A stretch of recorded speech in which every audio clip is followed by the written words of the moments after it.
السلام عليكم. اليوم غادي نكمل لكم تتمة القصة ديال أشرف. المهم داك الفقيه هو اللي معنا دابا في الدار. من الصباح هو كيقرا وكيرش على خالتي في واحد الماء، ولكن والو. داك الفقيه بحال لا عيا وقال لهم باللي حالتها غريبه، وهي حالتها ما كاين لا غريبه لا والو، غير هو اللي ضعيف وصافي. وقال باللي كاين واحد الفقيه في المقابر ديال المضيق، هذاك هو اللي يقدر ينفعنا. المهم قال خليوها ترتاح دابا ومشى في حاله. بقينا معاها حنا موراها بشي ساعه ديال المكانه وهي تفيق عادي، كتقول فين انا، كل شي كيهدي فيها وكيقول لها غير زلقتي وطحتي وغيبتي ما كاين والو. وحنا كنا شاعلين داك الساعه القران في التلفازه، وهي تقول لنا نقصوا عليا من ديك التلفازه، عاد هضروا معايا. كل شي استغرب، حتى واحد ما عارف دابا واش كيهضروا معاها هي شخصيا ولا كيهضروا مع شي جن. المهم انا صراحه تخلعت شويه، وفي نفس الوقت كنقول شنو كيطرا كاع، ياك داكشي اللي كنت كنقلب عليه ها هو جا حتى لعندي، ولكن جا عن طريق عائلتي وهذا الشيء اللي ما حملتوش. هي نضت عادي وقالت فيا الجوع ومشات للكوزينه وكل شيء ساكت. شويه رجعت في يديها واحد الخبزه حافيه وكتاكل فيها بواحد الشراهه بحال الا ما كلاتش هذه شي 50 عام. المهم الاستغراب خيم على الدار ديك الليله، كل شيء كيشوف فيها وما عارفينش معها من كنتعاملوا، ولكن كل شيء كان كيتكلم معها بحال الا ما طاري والو، واخا علامات الاستغراب باينين على كل واحد فينا. جا الوالد مع ديك 11 ديال الليل من الخدمه، يلا دخل وهي تشوف فيه بواحد الشوفه ديال الحقد. قالت ليه انت ما كنحملكش. بدا كيضحك وقال لها سيري تنعسي حسن ما نجي نعسك بشي طرشه. هو قالها ليها غير من باب الضحك، وهي بغات تلصق فيه كتقول ليه واجي جرب باش نخرج عليك. بقى كيضحك ودخل بحاله لبيتو، وهو يتبعو داك خالي اللي كان معانا وباين عاود ليه كل شيء. المهم الوالد كان عيان، مشاو تكا ما تسوق لوالو، حسيت بيه بحال الا جا داكشي عادي. المهم ضربات ديك 12 ونص ديال الليل، قالت الوالده بلي خاصنا نعسو وكل واحد يشد بلاصتو. خالتي طبعا كتبات معانا في بيتنا انا وخويا الصغير، وخالاتي الاخرين وخالي قرروا باش يباتوا معانا تحسبا لشي حاجه ماشي هي هذيك.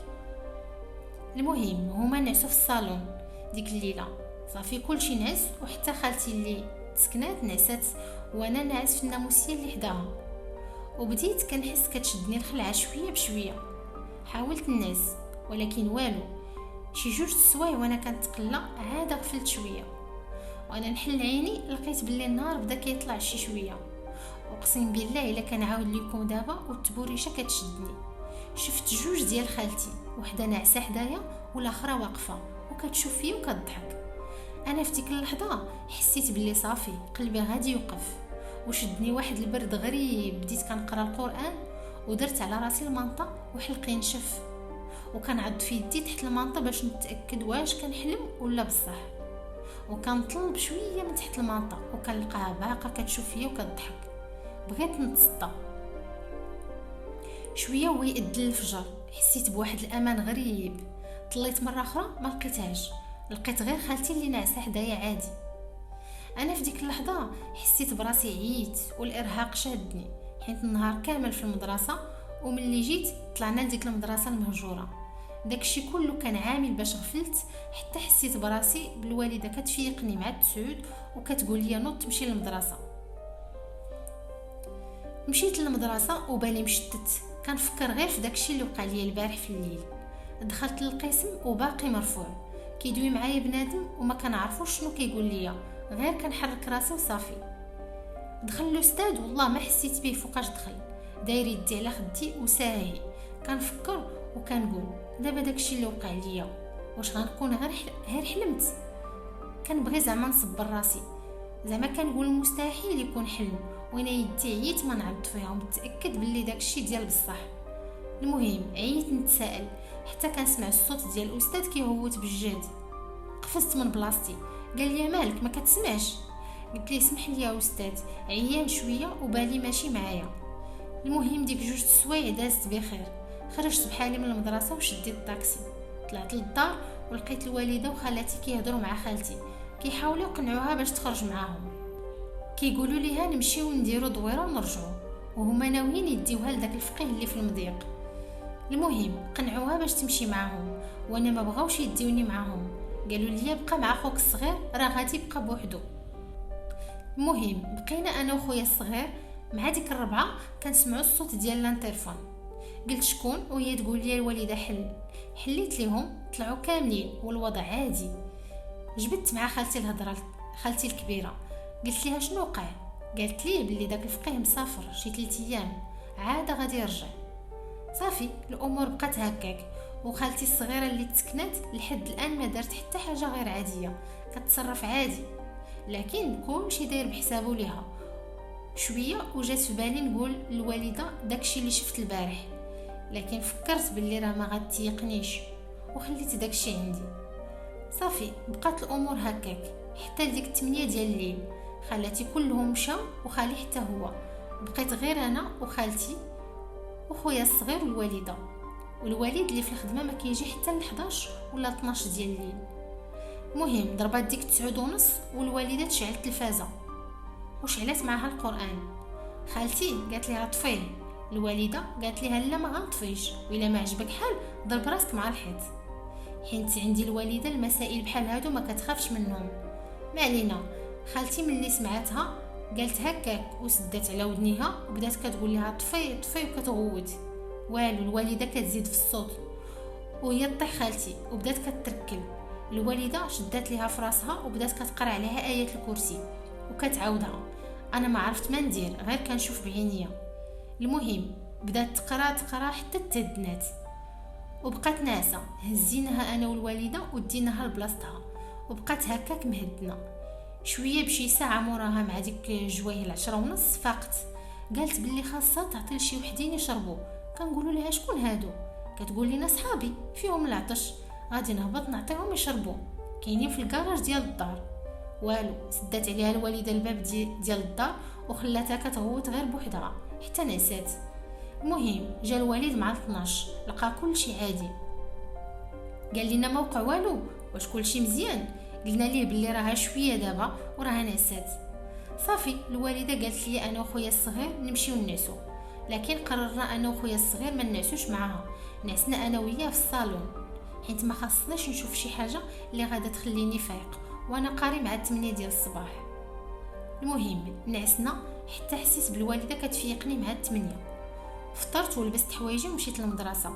تلاقيت مع صحابي نساوني شويه وبقينا كنضحكوا وكنشطوا. وكانت عندنا الرياضه من 10 حتى 12، لعبنا شويه ديال الكره. المهم بدلت داك الروتين ديال الدار. صافي مع 12 رجعت للدار كالعاده، شديت الطاكسي ومشيت بحالي. وصلت للدار لكن هاد المره ما دخلتش من الباب ديال الدار حيت لقيته مسدود، دخلت من الكراج. المهم دخلت من الباب ديال الكراج، ما تصوروش شنو لقيت باللي الحيوط ديال الكراج كلهم مرسومين بشي وجوهه والله ما تقدر تكمل فيهم الشوفه، ومرسومين بالفحم حيت الحيط بيض. انا في ديك اللحظه جاني واحد الخوف غريب وبديت كنحس باللي البحر كبر عليا. كنقول في نفسي الا بقيت هكا غادي نتصدى. المهم طلعت في الدروج ب 120 كيلومتر في الساعه. حليت الباب وكنلقى خالتي اللي مسكونه والوالده جالسين كيفطروا، وهي تقول لي خالتي اهلا اشرف جيتي، كي جاك الرسم ديالي اللي في الكراج زوين؟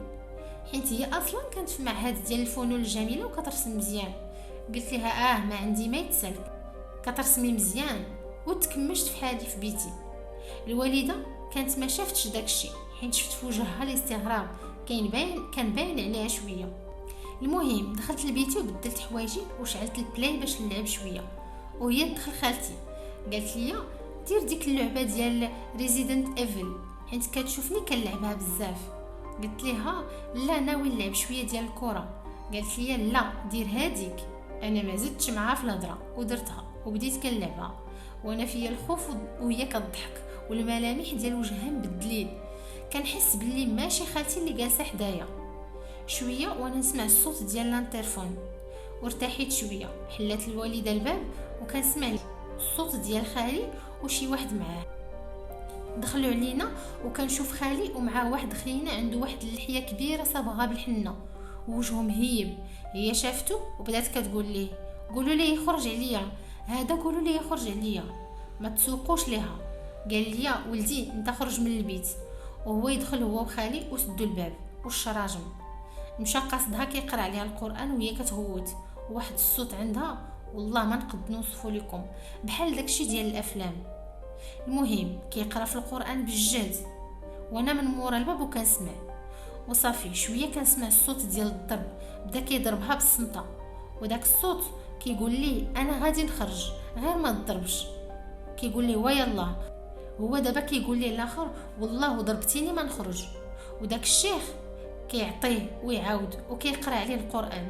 المهم بدا كيصارعوا شي مده ديال ساعه هكاك، حتى كنسمعوا داك الجن كيقول واخا انا غادي نخرج، صافي صافي الله يرحم لك الوالدين، بارك ما تضرب، غير قول لي منين نخرج. كيقول لي داك الشيخ خرج ليها من صبعان رجليها. داك الجن كيقول لي لا غادي نخرج من عينيها باش نعورها، ما نخرجش خاوي. داك الفقيه كيقول لي ياك، وعاود عاوتاني كيبقى يعطيه بالعصا والقرايه ديال القران، حتى لواحد اللحظه قال لي صافي دابا والله حتى نخرج ليها من رجليها. كيقول لي انا ما درت ليها والو، ولكن كيف ما حرقت لي ولدي الصغير باغي نرد حقي ونعورها. كيقول لي داك الفقيه هي ماشي الغلط ديالها، هي ما كتشوفكمش. المهم شويه داك الجن هداه الله وقال لي انا دابا غادي نخرج بحالي، واي واحد في هذا الدار دابا فيه الخلعه غادي ندخل فيه وماشي بالاراده ديالي. جا خالي خرج عندنا قال لي خرج انت وخوك الصغير على برا. وخرجنا دازت شي 15 دقيقه وانا نشوف داك الشيخ وخالي هابطين من الدروج وكيضحكوا. انا في ديك الساعه صافي حسيت بالفرحه. جا عندي داك الفقيه وقال لي ولدي ننصحك بالصلاه من دابا للفوق باش ما يوقعش لك هادشي اللي وقع لخالتك. وداك الشيء اللي كان صافي طلعنا انا وخويا الصغير ولقيت خالتي ناعسه، ودخلت انا توضيت وصليت، والوالده كطيب الغدا. صليت الصبح والظهر والعصر، كان يلاه الدم. المهم انا شعلت التلفازه وبديت كنتفرج في واحد الفيلم، وهي تنوض خالتي قالت لي اشرف جيتي من المدرسه؟ قلت لها قبيله. قالت لي جيتي بكري، وهي ديك الساعه كانت 4 والصرف. سحاب ليها يلاه داز النهار. دخلت عند الوالده وقالت لها وجدتي الغدا ولا باقي؟ شادني واحد الجوع في شكال بحال الا نقولوا ماشي هي اللي كانت كتاكل. صافي حسيت باللي خالتي هي اللي كتهضر معانا، وما عندي حتى خوف من الاتجاه ديالها، حيت صافي داكشي اللي كان فيها مشى في حاله.